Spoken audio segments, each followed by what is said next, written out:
जय श्री सीताराम। मित्रों, भक्तजनों, दयालु बंधुओं, हम मार्कंडेय पुराण को कह रहे हैं। आइए इसको सुने। जो भी इसको सुनना चाहे वो हमारे YouTube चैनल पर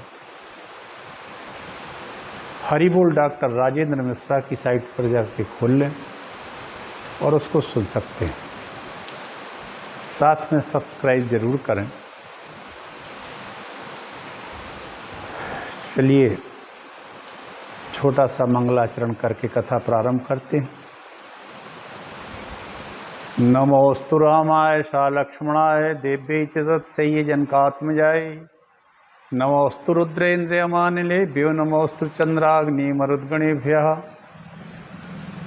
सीतानाथ समारंभां श्रीरामानन्दार्य मध्यमाम् अस्मदाचार्य पर्यन्तां वन्दे श्रीगुरुपरम्परां। भवानी शंकरौ वन्दे श्रद्धा विश्वासरूपिण्यौ याभ्यां विना न पश्यन्ति सिद्धा स्वान्तास्तमीश्वरम्।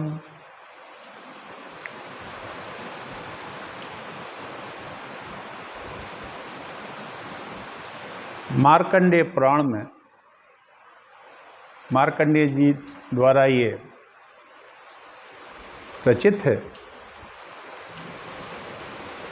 इसमें मार्कंडेय जी के पास जैमिनी ऋषि आए थे महाभारत से संबंधित कुछ अपनी प्रश्नों का उत्तर लेने के लिए। मार्कंडेय जी ने कहा कि इस समय इन प्रश्नों का उत्तर देना हमारे लिए समय नहीं है देने के लिए। तुम विंध्य पर्वत में चले जाओ। वहाँ स्थान बताया उन्होंने। वहाँ 4 पक्षी रहते हैं, वो तुम्हें इनका जवाब दे देंगे। वो पक्षी सक्टस मुनि के पुत्र थे। पिता द्वारा श्रापित होने के कारण वो पक्षी हो गए थे, लेकिन बाद में उन्होंने उन पक्षियों को आशीर्वाद भी दिया। वो उनके ही पुत्र थे चारों। उनका कहना नहीं माना था उनने, इसलिए उनने क्रोध में आकर के ऐसा कह दिया। सक्टस मुनि के वे चारों पुत्र वेद वेदांग के पारगामी विद्वान थे। पिता ने कहा कि तुम लोग पक्षी योनि में जाओ, लेकिन तुम्हारी बुद्धि कुंठित नहीं होगी, ना ही तुम्हारा ज्ञान तुमसे दूर होगा। जब व्यास शिष्य जैमिनी ऋषि आपके पास आपके अपने प्रश्नों का समाधान लेने आएंगे, तब तुम इस योनि से मुक्त हो जाओगे। मार्कंडेय ऋषि जो है ये मानवीय अमरता के आदर्श हैं। इन्होंने कई मनवंतरों को इन्हीं चर्म चक्षुओं से देखा है। ऐसे मार्कंडेय ऋषि हैं।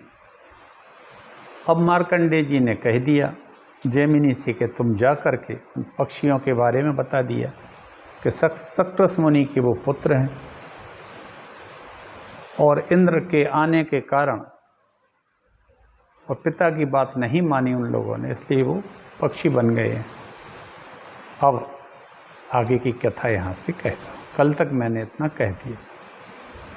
मार्कंडेय जी कहते हैं जैमिनी, इस प्रकार वे द्रोण नामक पक्षी के पुत्र, ये चारों पक्षी जो थे, ये द्रोण नामक पक्षी के पत्नी थी तारछी थी, उसके यहाँ पैदा हुए थे।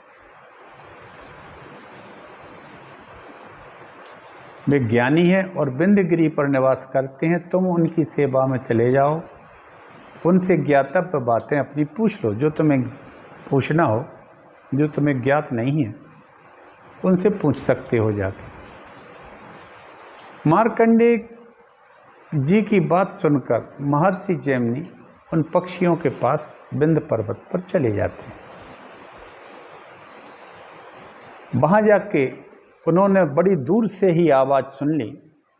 वे पक्षी बड़े ही शुद्ध स्पष्ट उच्चारण के साथ वेदों का गायन कर रहे थे।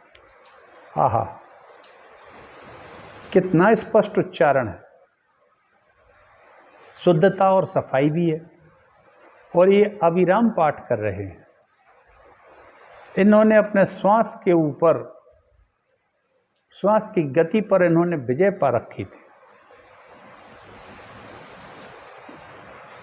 किसी शब्द में के उच्चारण में कोई दोष नहीं दिखाई देता था। ये बड़ी आश्चर्य की बात जैमिनी को लगी। सत्य कहा है कि अपने जीवन में, किसी के भी व्यक्ति के जीवन में सब कोई छोड़ देता है साथ। बंधु बांधव छोड़ देते हैं, माता पिता भी छोड़ देते हैं, यहाँ तक कि संसार का प्रत्येक व्यक्ति भी किसी के साथ नहीं रहता और छोड़ देता है। लेकिन माता सरस्वती कभी साथ नहीं छोड़ती हैं। ये बिल्कुल सत्य है। बंधु वर्ग अस्तया मित्रम यच्चेष्टम परमं गृहे त्यक्त्वा गच्छति तत्सर्वं न जहाति सरस्वती। घर की सब वस्तुएं, मित्र, बंधु बांधव सब साथ छोड़ देते हैं, लेकिन सरस्वती जी कभी साथ नहीं छोड़ती हैं व्यक्ति का। और इस तरह से महर्षि जैमिनी उन पक्षियों के पास विंध्य पर्वत की उस गुफा में पहुंच गए। उन्होंने कहा, श्रेष्ठ पक्षियों, आपका कल्याण हो। मुझे व्यास जी का शिष्य जैमिनी ऋषि समझिए। परिचय दिया इन्होंने अपना। मैं आप लोगों का दर्शन करने के लिए उत्कंठित होकर यहाँ आया हूँ। मैं यहाँ आप लोगों के दर्शन करने के लिए ही आया हूँ।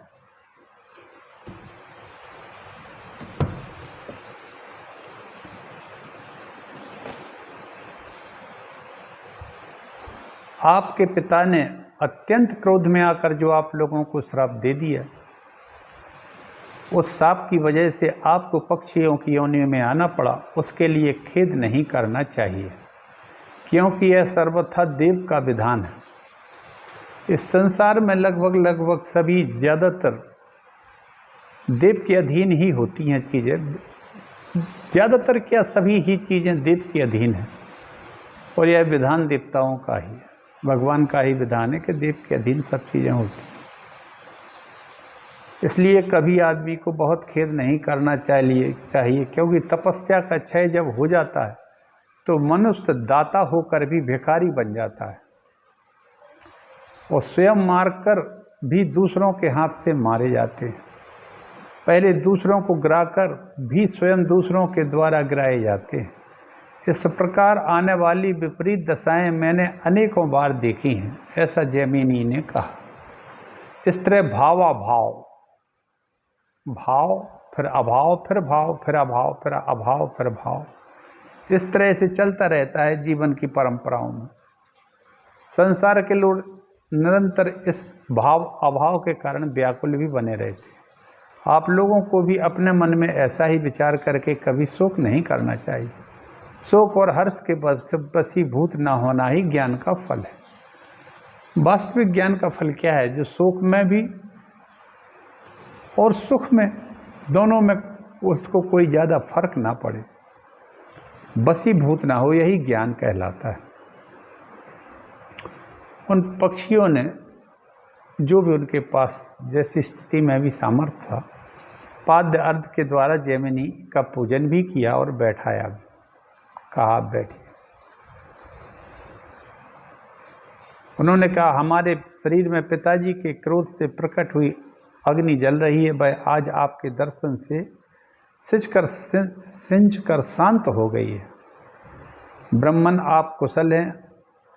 आपके मृग, पक्षी, वृक्ष, लता, गुल्म, वनस्पति, औषधियाँ सब कुशल से हैं, ठीक है, कोई संकट तो नहीं। और यहाँ आपके आगमन का कारण बतलाइए। अतिथि हैं आप मेरे इन नेत्रों के। ऐसा उन पक्षियों ने जैमिनी ऋषि से कहा। जैमिनी बोले, श्रेष्ठ पक्षीगण, मुझे महाभारत शास्त्र में कई संदेह हैं। उन सबको पूछने के लिए मैं भृगुकुल के श्रेष्ठ महात्मा मार्कंडेय जी के आश्रम पर मार्कंडेय जी के पास गया था। तब उन्होंने कहा कि विंध्य पर्वत पर द्रोण के पुत्र महात्मा पक्षी रहते हैं, वे तुम्हारे प्रश्नों का विस्तार पूर्वक से उत्तर दे सकते हैं। उनकी आज्ञा से ही मैं महान पर्वत पर आया हूँ। आप लोग हमारे प्रश्नों को पूर्ण रूप से सुनकर उनका विवेचन करें। पक्षियों ने कहा, ब्रह्मा ने दिया प्रश्न हमारी बुद्धि के बाहर नहीं होगा तो हम अवश्य उसका समाधान करेंगे। आप निशंक होकर सुने। विप्रवर चारों वेद, धर्मशास्त्र, संपूर्ण वेदांग और जो भी वेदों के बुद्धि का प्रवेश है, वेदों के समान है, इतिहास पुराण है, उन सब में हमारी बुद्धि का प्रवेश है। तथापि हम कोई प्रतिज्ञा नहीं कर सकते कि आपको महाभारत में जो जो संदिग्ध बात जान पड़े उसे निर्भीक होकर पूछिए। हम कोई प्रतिज्ञा तो करते नहीं कि हम तुम्हारे प्रश्नों का जवाब दे ही पाएंगे, लेकिन इतना जरूर है कि हमारे चारों वेद, इतिहास पुराणों में हमारी बुद्धि का प्रवेश है, ये सब मुझे ज्ञात है। जैमिनी बोले, पक्षियों, आप लोगों का अंतःकरण निर्मल है। महाभारत में मेरे लिए जो संदेह वाली बातें हैं उन्हें बताता हूँ, सुनिए, उनका व्याख्या कीजिए। कारणों के पहला हमारा प्रश्न है, सर्वव्यापी भगवान जनार्दन संपूर्ण जगत के आधार हैं, समस्त कारणों के कारण भी हैं। भगवान जनार्दन संपूर्ण जगत के आधार है, संपूर्ण कारणों के कारण भी हैं। निर्गुण होते हुए मनुष्य शरीर को कैसे प्राप्त हुए और क्यों प्राप्त हुए? पहला कारण। दूसरा प्रश्न, द्रौपदी कुमारी कृष्णा द्रौपदी अकेले ही 5 पांडवों की महारानी क्यों बनी? इसके सिवा द्रौपदी के जो 5 महारथी पुत्र थे वे अनाथों की भांति मारे गए, जबकि उनके पिता महान बलशाली 5 पांडव थे।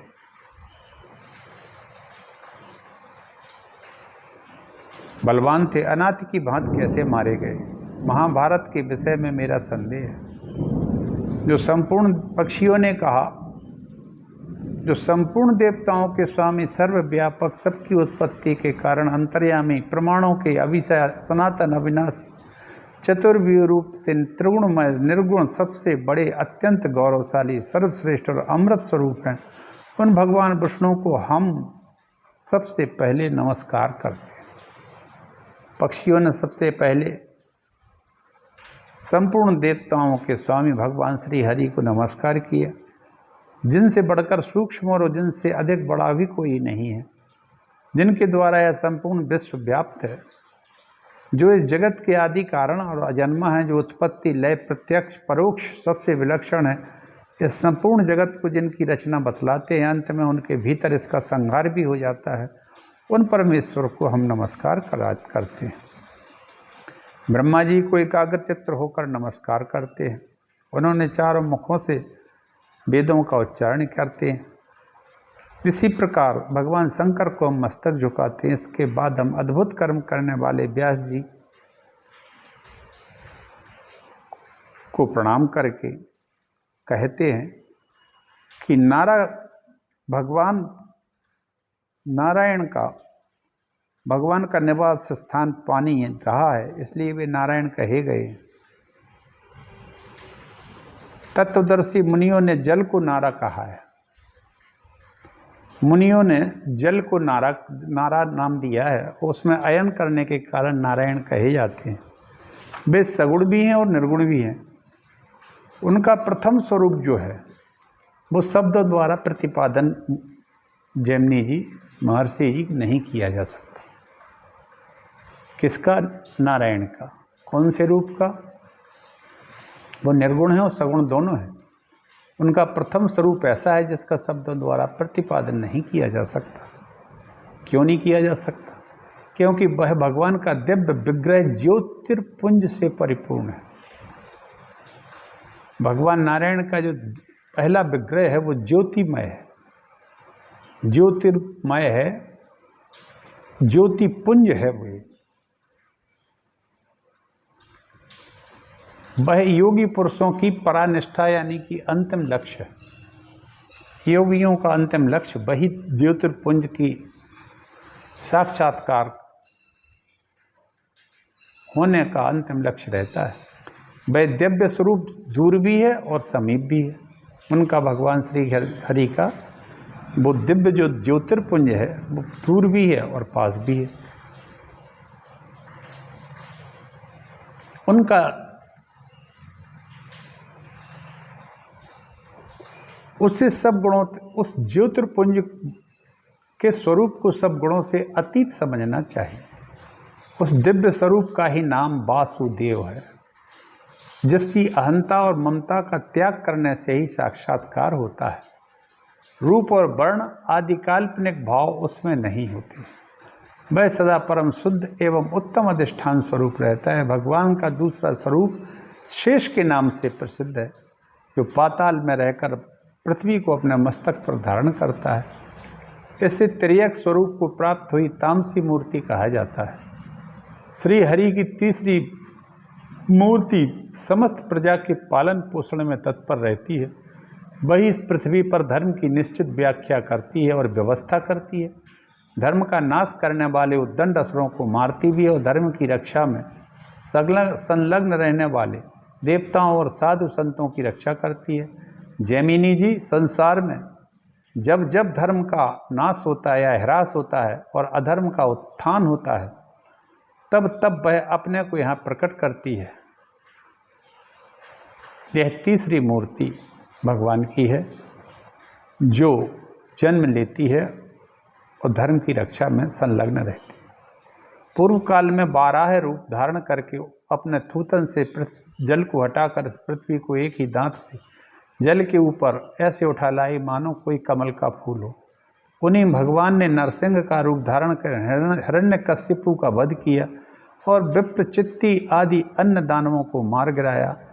इसी प्रकार भगवान के वामन आदि और भी बहुत से अवतार हैं, जिनकी गणना करने में हम असमर्थ हैं। इस समय भगवान ने अपनी सात्विक मूर्ति ही विभिन्न विभिन्न अवतार धारण करती है। इस तरह से यह आपके पहले प्रश्न का उत्तर हमने बतला दिया है। भगवान पूर्ण काम होते हुए भी धर्म आदि की रक्षा के लिए सदा स्वेच्छा से अवतीर्ण होते हैं।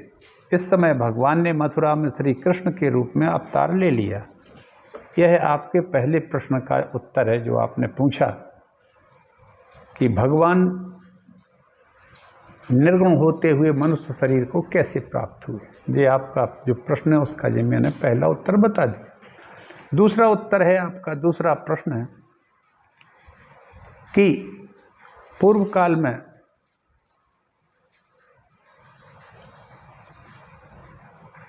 त्वष्टा एक नाम के एक प्रजापति थे। उनके पुत्र थे विश्वरूप।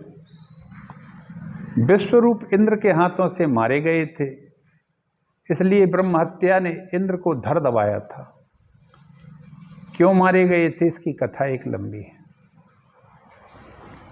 विश्वरूप देवताओं का यज्ञ कर रहे थे, लेकिन वो आहुति दैत्यों को भी देते थे, और उसकी वजह ये थी कि विश्वरूप की जो माँ थी वो असुर कुल से थी, दैत्य कुल से।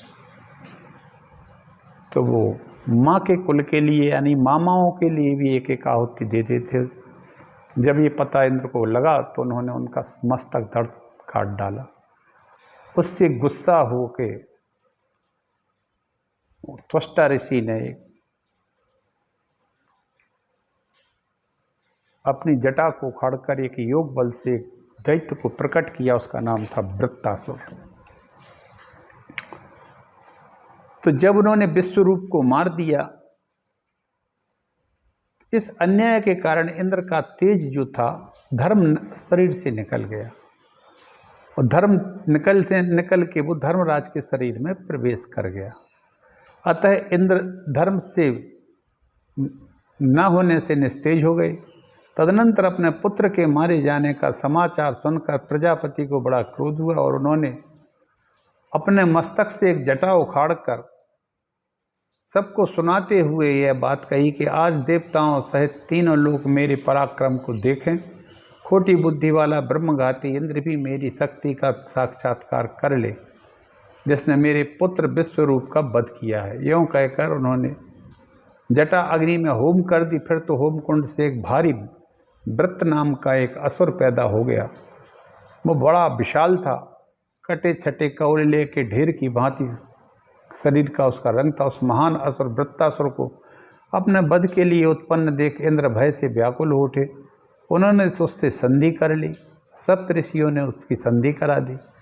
वृत्तासुर से मित्रता कर ली और इंद्र ने संधि की शर्तों का उल्लंघन करके वृत्तासुर को भी मार डाला।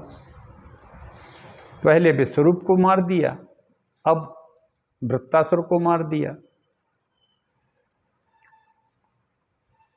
तब उन पर ब्रह्म हत्या का फिर पुनः आक्रमण हुआ। उनका सारा बल नष्ट हो गया। शरीर में जो बल था वो चला गया और वो जाकर वायु में प्रवेश कर गया। एक बार इंद्र ने, अब देखिए यहाँ पर, पहली बार जब विश्वरूप को इन्होंने मार दिया तो उससे धर्म इनके शरीर से निकल के चला गया और वो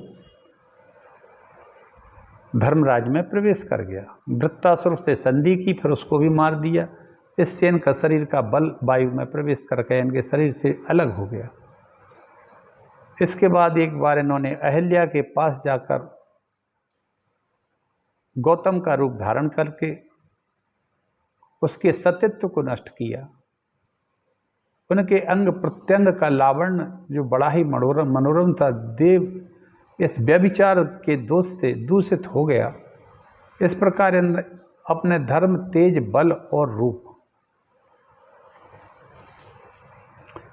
धर्म भी चला गया, तेज भी चला गया, बल भी चला गया और रूप भी चला गया। यह जानकर दैत्यों ने उन्हें जीतने का उद्योग आरंभ कर दिया। उनको पता लग गया कि अब ये बलहीन हो गया है।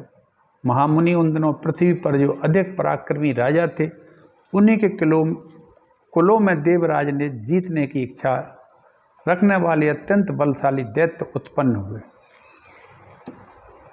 उस समय जो राजा थे धृतराष्ट्र, उनके यहाँ बहुत सारे दैत्यों ने जन्म ले लिया इंद्र को जीतने के लिए। ये कौरव आदि जो जितने भी थे और उनके साथ में थे, सभी दैत्य थे।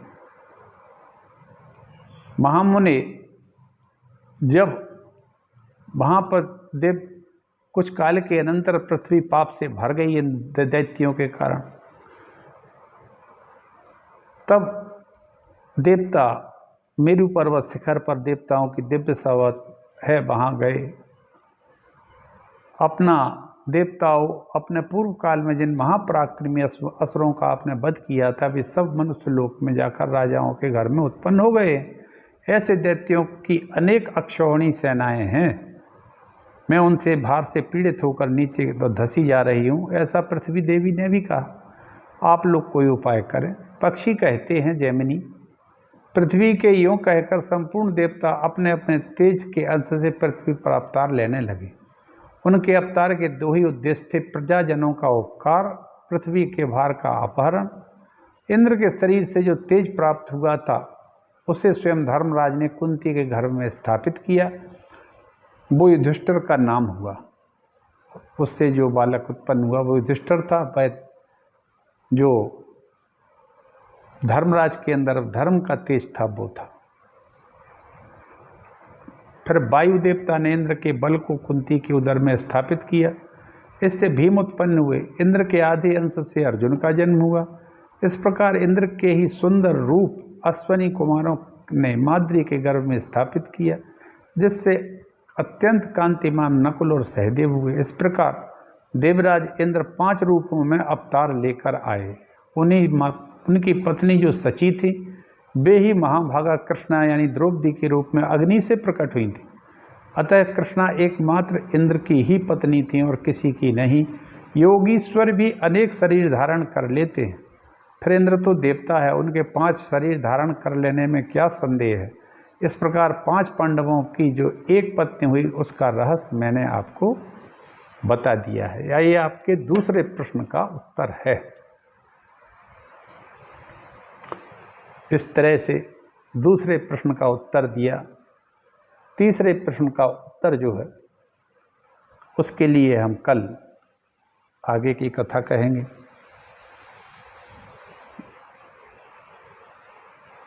इस तरह से उन्होंने बताया कि भगवान अपने कौन से अंश से पृथ्वी पर अवतार लेते हैं। इस समय वो कृष्ण भगवान के रूप में हैं पृथ्वी पर। और दूसरे में उन्होंने बताया कि इन महारानी द्रौपदी के ये 5 पति नहीं थे, वास्तव में एक ही पति था, वो था इंद्र। क्योंकि इंद्र के 5 हिस्से हो गए थे। पहला उसने विश्वरूप नाम के एक महात्मा का सर काट डाला था। वो त्वष्टा प्रजापति के पुत्र थे, तो उनसे धर्म निकल गया था। वो धर्म युधिष्ठिर के रूप में आया था। फिर वृत्तासुर को इंद्र ने धोखे से मार डाला था। उससे उनके शरीर से बल निकल गया था, वो वायु में चला गया था। वो भीम थे, उनका बल ही भीम के रूप में आया। आधे शरीर से वो अर्जुन के रूप में थे। और उनका जो विद्या, लावण्य, रूप और योग्यता थी वो निकल के पहुंच गई थी अश्विनी कुमारों के पास। वो उन्होंने उनको पुनः स्थापित किया। उससे नकुल और सहदेव का जन्म हुआ। ये निकल गई थी इसलिए क्योंकि एक बार इन्होंने अहिल्या के साथ व्यभिचार करने के लिए गए थे। गौतम का रूप बना लिया था इन्होंने। अहिल्या की सत्यत्व का नाश कर दिया था। गौतम का शाप लगा इनको। उस व्यभिचार दोष से दूसरे देवराज इंद्र को छोड़कर रूप, लावण्य, ज्ञान, ये सब कुछ अश्विनी कुमारों में चला गया था। इस तरह ये 5 रूपों में इंद्र ही आया था अकेला। और सची जो उनकी पत्नी है वो अग्नि से उत्पन्न होकर द्रौपदी के रूप में आई। ये तुम्हारे दूसरे प्रश्न का उत्तर है जैमिनी। अब तीसरे प्रश्न का जो उत्तर है वो कल बताएंगे हम। आज यहीं वाणी को हम विराम देते हैं। जय श्री राम। श्री राम जय राम, जय जय राम। बोलो कृष्ण भगवान की जय। इसी बीच में उन्होंने हिरण्यकश्यपु, हिरण्याक्ष का भी बताया। शॉर्ट में बताया, बहुत सूक्ष्म में। कल हम आगे की कथा कहेंगे मित्रों। सभी का भगवान भला करे।